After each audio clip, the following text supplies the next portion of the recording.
Hello, welcome back.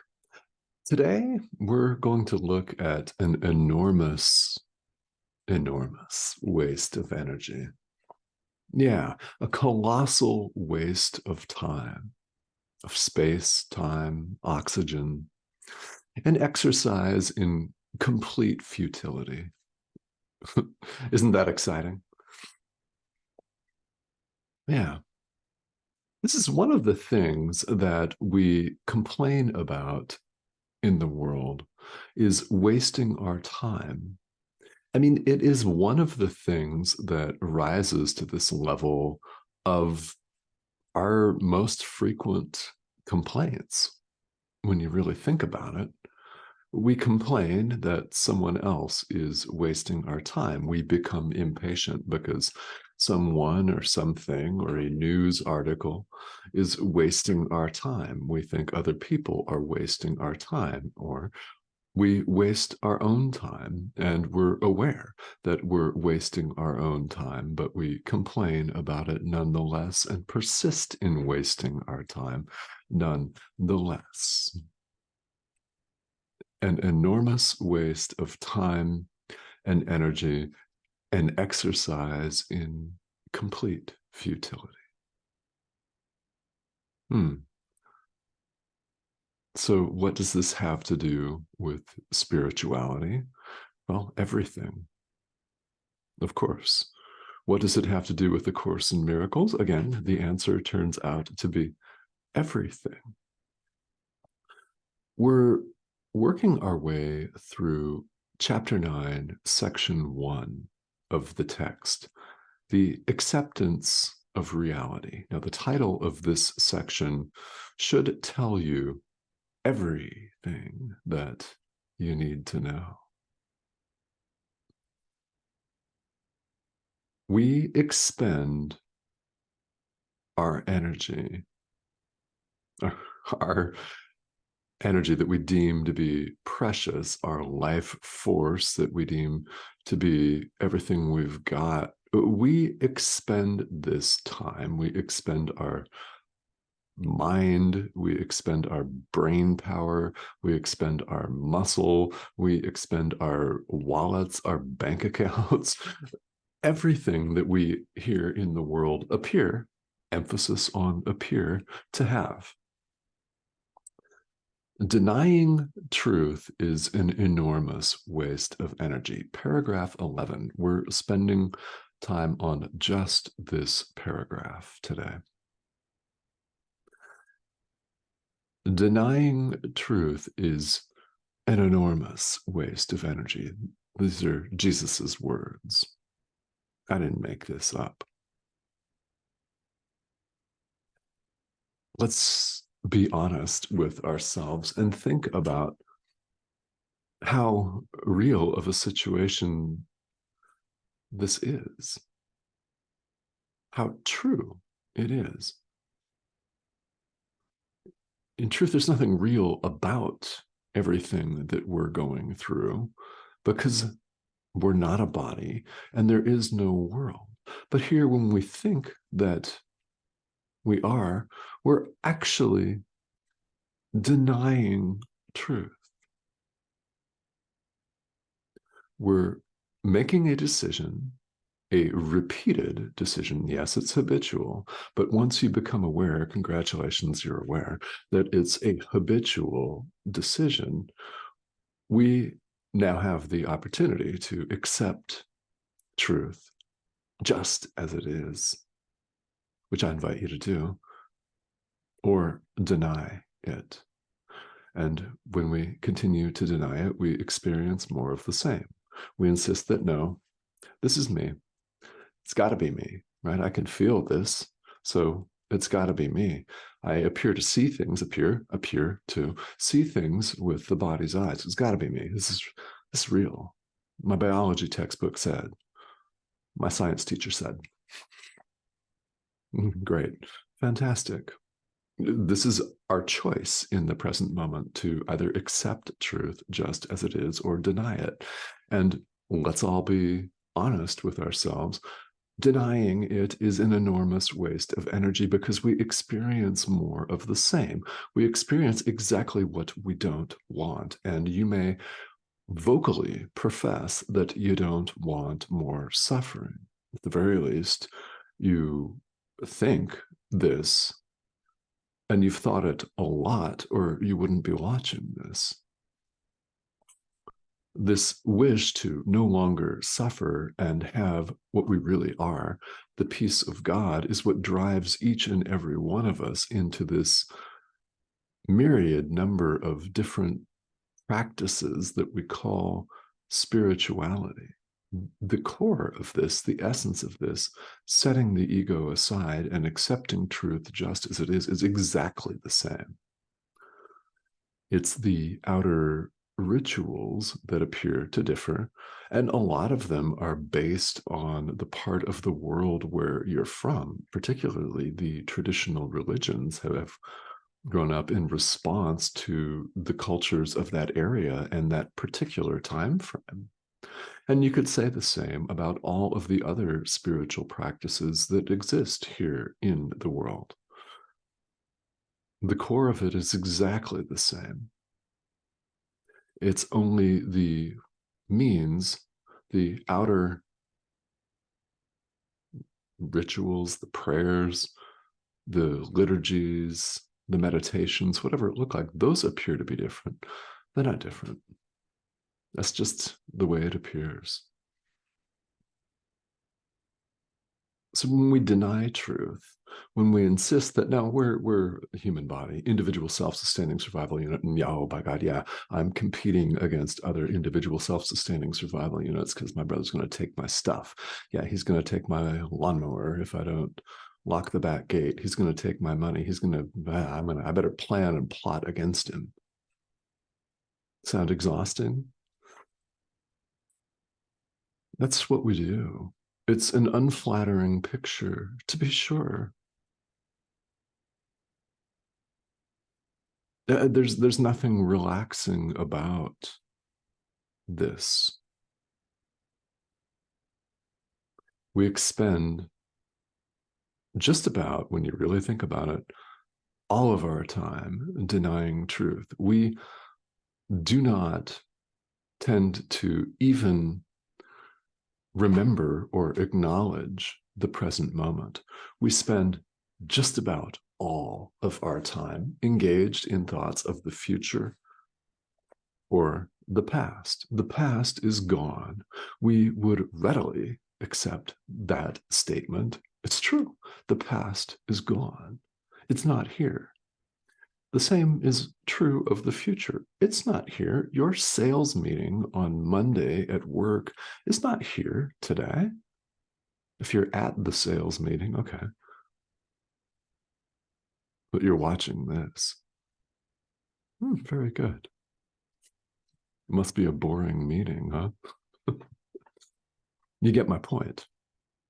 We spend our time fretting about what may come, believing it's going to be exactly like the past, and fearful that it's going to be exactly like the past. So we return to the past where we coulda, woulda, shoulda done this in this situation. We should have said this, and somebody would have done something differently, or we would have had more money, or this transaction, this business transaction would have turned out differently, or whatever.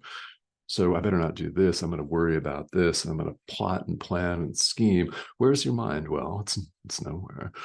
You're not focused on the present moment, which is all we've got. The future's not here. The past isn't here. So when we expend all of our energy, all of our emotions, all of our mind power, denying truth, being anywhere but right now, we're wasting energy and time, wasting it, absolutely wasting it. The very thing that we decry, the very thing that we say we don't want to do, and we profess that, no, let's cut right to the chase. Don't waste my time. What's the bottom line? Well, the bottom line is there is no world. And if you want to believe that there is, great, no problem. It's wasting your time.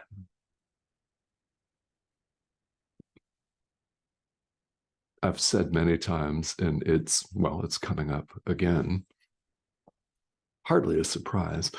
Spirituality is an adult endeavor. It's about being very, very honest with ourselves, isn't it? And asking yourself the question that we're invited to ask. Am I done wasting my time? Do I want the peace of God? Say yes. Do I want the peace of God and nothing else? Nothing else. Again, be beautiful of you to say, yeah, yes, of course I do. Yes, just yes.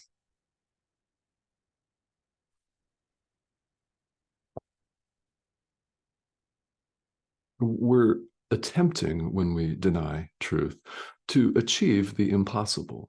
It's impossible that any of this exterior stuff is going to bring us lasting happiness. Might bring us some serious immediate gratification, won't it? Yeah, definitely, definitely. But it's not going to bring us lasting happiness because nothing in this world lasts. There is no world. You're not a body, so this little device right here doesn't last either.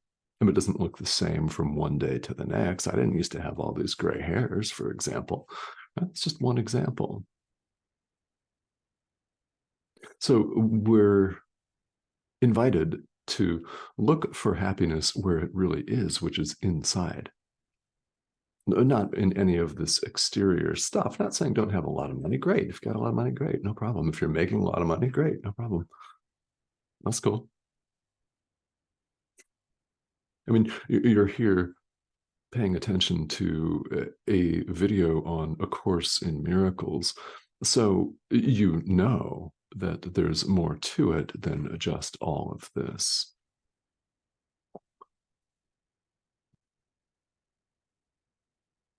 It's impossible that anything in this world will bring us lasting happiness. Again, the central teaching of A Course in Miracles, and Jesus is very clear about this, there is no world. We're at home in God. God doesn't know anything about a spinning ball of rock in this thing called a solar system, which appears to be separate from what's outside of it, apparently. Right? All of these separation devices, he doesn't recognize them at all. And in case you're wondering, the verbal math here, yeah, if this resonates with you, God did not make this world.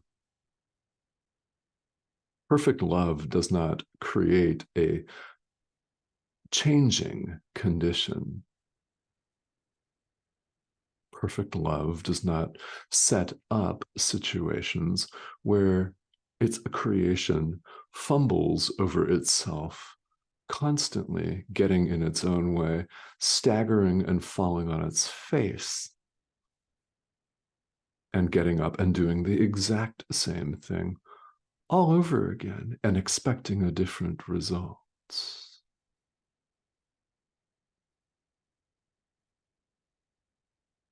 And that's Einstein's definition of insanity, which has worked its way into these videos many times. In fact, A Course in Miracles refers to our stubborn devotion to the ego as insanity in many places, insane. And when you really honestly allow yourself to think about it, knowing that you want happiness and the peace of God, it's insane to deny it when we could have it. It's ours for the asking. So let's ask. That would be a good solution.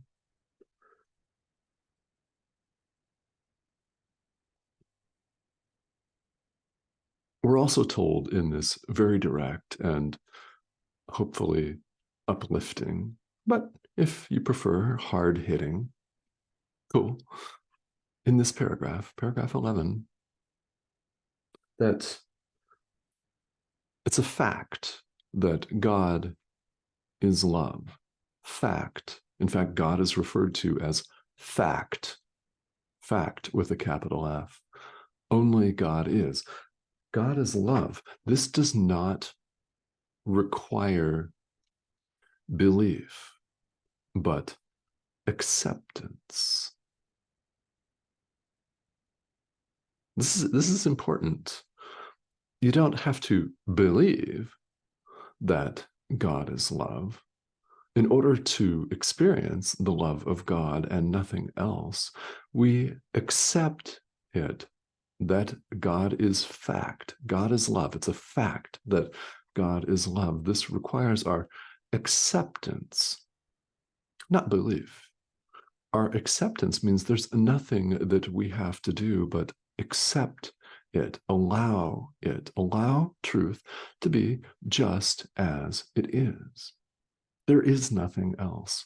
So rather than run around, and Jesus paints this picture for us, covering our eyes up, not wishing to see reality and denying its existence. Reality is still real, isn't it? Truth is still true, even if we're covering our eyes and wishing to hide in a corner where no one, especially ourselves, can find us. That's what awakening is like. Going from here to here. We're removing the veil. We're lifting the veil, in a manner of speaking. We're removing the barriers to our awareness of truth. We're lifting the barriers. We're removing the wall that we've interposed, just like this, between ourselves and truth. So let's open our eyes and remove our hands and cease this colossal waste of energy that is denying the truth. Fact is fact, whether you want to accept it or not. That's your choice. God is fact. You have one choice between two options.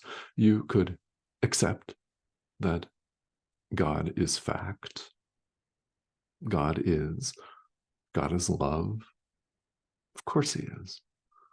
You could accept this or deny it. That's the choice.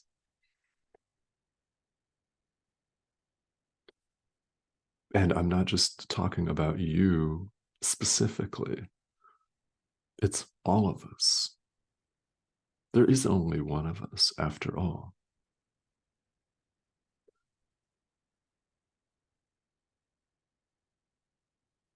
And let's all be glad here that these laws that have been created, the way God creates, everything has been created for us, not by us. It's created for us. So we accept truth just as it is. Just as it is. All right. So this very one paragraph in A Course in Miracles, it is capable of generating, as are all paragraphs here in the Course, a number of possible reactions. You might feel deeply relieved, or you may feel that in the last few minutes, something has been said that is a clarification for you or confirms something that deep down from the very core of who you are, of your being, you've always known. Yeah. Maybe you're experiencing that, or perhaps you're experiencing an abject denial and you think this course is completely full of it and a waste of time. Well, let's remind ourselves what the real waste of time and energy is. It's denying truth, which you are welcome to do. We all are, remember, and should you choose to, no problem. So be it.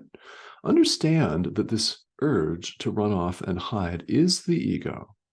It is the ego that's afraid, and anytime you encounter resistance, which you're bound to encounter, honestly, here on the spiritual path, it's the ego.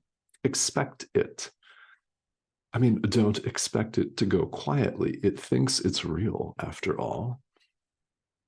It refuses to recognize its complete insubstantiality and nothingness. And it knows that you will one day set it aside. Jesus tells us here in A Course in Miracles that the ego is right about this one thing and one thing only, that you will set it aside. It fears this. It's fear itself. Of course, you'll set it aside. The question is when. That's the question for all of us. And it may be in the next 15 minutes for you. Or perhaps you have already. I don't know. And it might not be in this lifetime. You have the choice right now to turn this recording off and never watch another course-related video ever again, or any spiritual themed video ever again, which I don't think is going to happen, but it could. It's your choice. Everyone has a choice, after all. You could continue to live the rest of this lifetime doing exactly what you're doing now. How's that working for you? I mean, you might have a lot of money.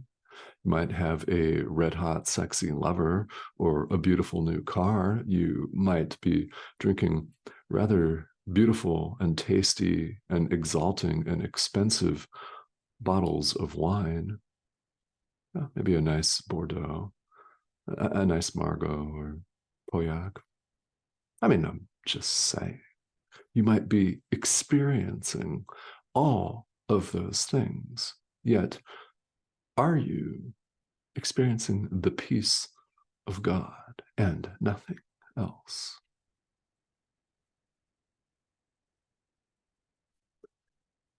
It's a question for us to ask ourselves.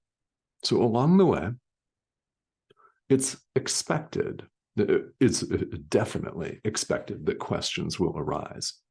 This is a path of self-inquiry. I mean, what is spirituality but a path of self-inquiry anyway? Happily, you're not alone. You can always and should always ask your inner teacher for guidance. If you wish to ask questions here in this format, that is more than welcome.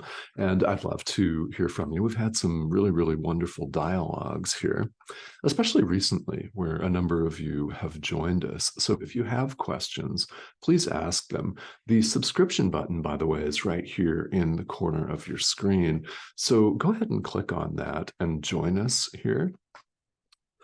There are a number of videos that appear each week as we go through the text of A Course in Miracles.